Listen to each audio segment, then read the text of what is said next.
So we know that the point of spirituality is really coming to know and understand and to be able to experience what we are, what our nature is. It's that answer to the question, who am I and what does it mean? It's the whole reason that we talk about religion as spirituality or being spiritual, because what does that mean? That means that you've separated your identity out from body and mind and centered it in spirit.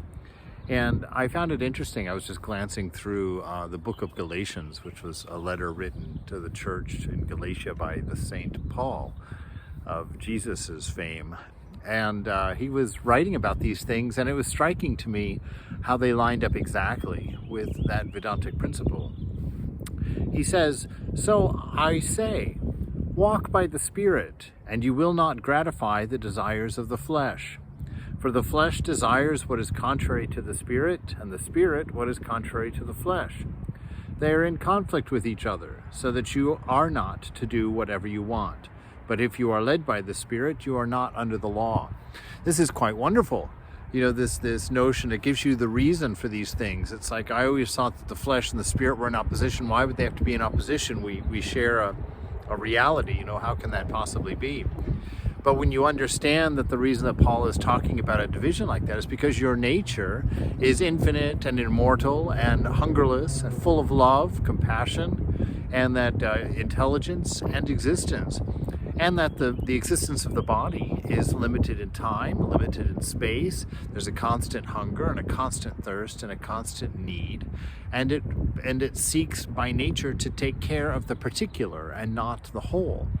Whereas spirit is common to everyone. There's an I-ness that embraces all things, and that's the nature of the Spirit. So he goes through here, the next couple of verses, he lists all the things of the body, which we know what those are, all of the hungers and thirsts of the body. He says, but the Spirit, about the Spirit, and this is the beautiful part, but the fruit of the Spirit is love, joy, peace, forbearance, kindness, goodness, faithfulness, gentleness, and self-control. Against such things there is no law. Since we live by the Spirit, let us keep in step with the Spirit. Let us not become conceited, provoking, and envying each other. So just this, to take it out of that kind of unreasoned world where these are just sins in and of by themselves for no particular reason. They're just kind of thrown out there, don't do this, you can't touch this. See it from the source. You know, that those things that are according to your nature, that are according to Spirit, that Satchit Ananda, that existence, knowledge, bliss, absolute, that love, those things, when they are allowed to come through uninhibited by the restrictions of body and mind, they come out as the fruit of the Spirit. They come out as that list of joy and love, cheerfulness, faithfulness, you know, kindness, compassion, forbearance, all of those things.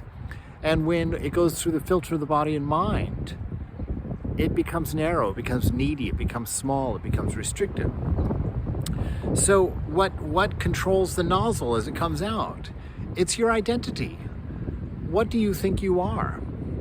If you're out surfing the body and mind all the time, it's because you think you're the body and mind. And when they need or crave something, you think, I want or crave something.